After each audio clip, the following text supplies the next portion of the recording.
Հայաստանի Հանրապետության վիճակագրական կոմիտեի հրապարակած տվյալների համաձայն 2025 թվականի հունվար-մարտին Հայաստանի Հանրապետության պետական բյուջեի ծախսերը կազմել են 576 միլիոն 167 հազար դրամ։ 2024-ի համադրելի ցուցանիշի համեմատ գրանցվել է աճ 9.6%-ի չափով։ Տնտեսական հարաբերությունների ոլորտի ծախսերն էլ աճել են 56%-ով եւ կազմել են 26 միլիոն 239 հազար դրամ։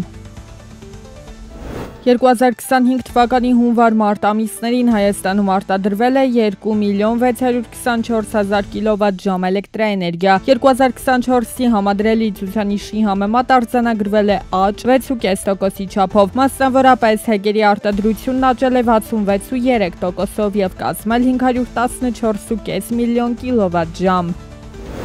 2025 թվականի առաջին եռամսյակում նախորդ տարվա նույն ժամանակահատվածի համեմատ Հայաստանում արձանագրվել է առևտրի շրջանառության աճ 6%-ի եւ ծառայությունների ծավալի աճ 11.5%-ի չափով։ Տվյալները փոխանցում էր վիճակագրական կոմիտեն։ 2025 թվականի ապրիլին Հայաստանում բենզինի գինը 2024 թվականի ապրիլի համեմատ նվազել է 1.6%-ով, իսկ դիզելային վառելի գինը 5.5%-ով։ Միաժամանակ այս տարվա ապրիլին նախորդ տարվա դեկտեմբերի համեմատ բենզինի գինը նվազել է 2.1%-ով, իսկ դիզելային վառելիքի գները 0.3%-ով։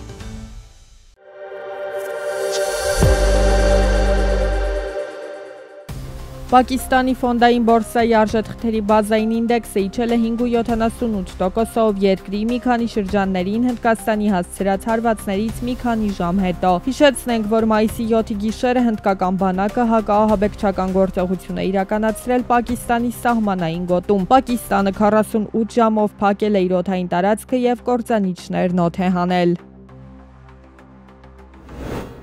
Միացյալ Նահանգների նախագահ Դոնալդ Թրամփը հայտարարել է Իրանից նավթ եւ նավթամթերք գնող երկրների եւ անհատների նկատմամբ պատժամիջոցներ կիրառելու պատրաստակամության մասին։ Իրանից նավթի կամ նավթամթերքի ցանկացած ծավալի գնում կատարող ցանկացած երկիր կամ անհատ անմիջապես կենթարկվի երկրորդական պատժամիջոցների, նշել է Միացյալ Նահանգների առաջնորդը։ Թրամփը բացատրել է, որ նման պատժամիջոցների ցուցակներում հայտնվածները իրավունք չեն ունենա բիզնեսով զբաղվել Միացյալ Նահանգներում։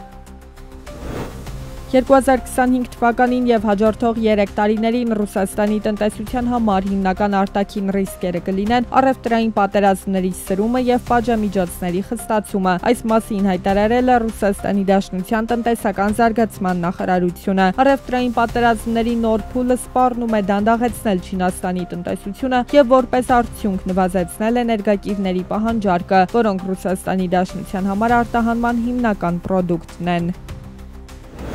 Ուկրաինայի Ռադան հայտարարել է ավելացված արժեքի հարկը բարձրացնելու մտադրության մասին։ Ուկրաինայի բյուջեի դեֆիցիտը 2025-ին կազմում է 39.5 միլիարդ դոլար կամ ՀՆԱ-ի 19.4%։ Պետությունն արդեն կտրուկ բարձրացրել է ռազմական տուրքի դրույքաչափը։ Հաշվի առնելով սա, ինչպես նաև շուկաներում ապրանքների վաճառքի 5% հարկը, երկիրը նախատեսում է գանձել դրանց արժեքի 10%-ը։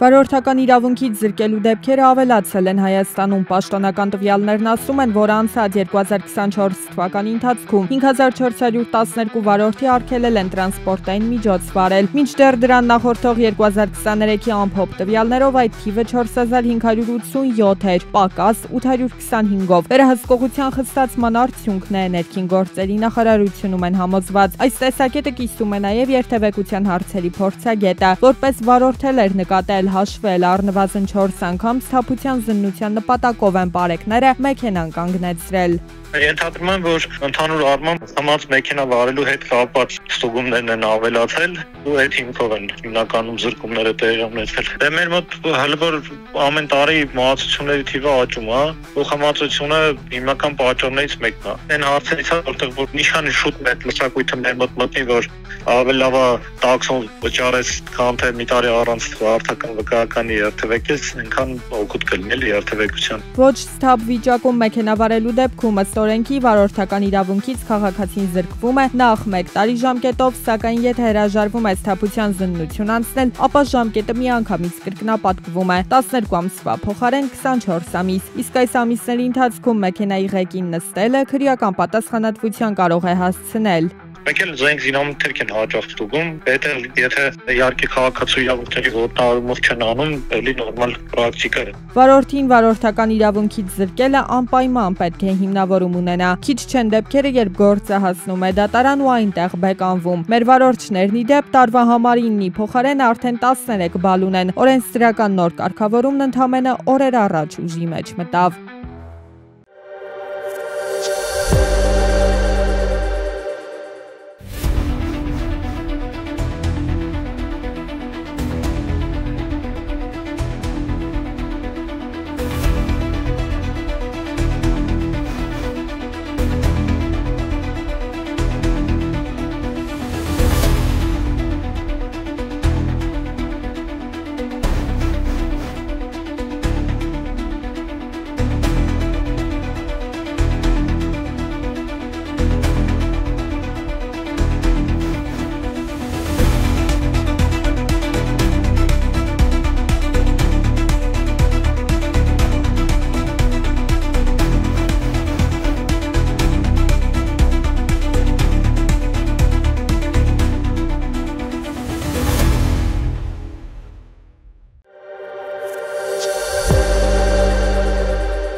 Միացյալ Նահանգների դեսպանատունը հայտարարություն է տարածել, որում ասվում է. Երևանում Միացյալ Նահանգների դեսպանատունը մայիսի 30-ից անցնում է ներգաղթային եւ ոչ ներգաղթային դիմումների համար հարցազրույցի նշանակման եւ պահանջվող փաստաթղթերի ներկայացման նոր առցանց համակարգի։ Մայիսի 18-ից հարցազրույցի ամրագրման մեր ներկայիս համակարգը կդադարի գործել։ Կայքեջը հասանելի կլինի միայն ընթերցման ռեժիմով եւ դուք այլևս չեք կարողանա հարցազրույցի օր ամրագրել, սուրհանդակային ծառայությունից օգտվելու լիազորակիր ստեղծել, հարցազրույցին չներկայանալու մասին հայտ ներկայացնել, հարցազրույցի ավելի վաղ օր խնդրելու դիմում ներկայացնել, դիմորդների համար ընթացիկ համակարգով վճարման անջորագիր ստանալու եւ վճարում կատարելու վերջնաժամկետը մայիսի 14-ն է։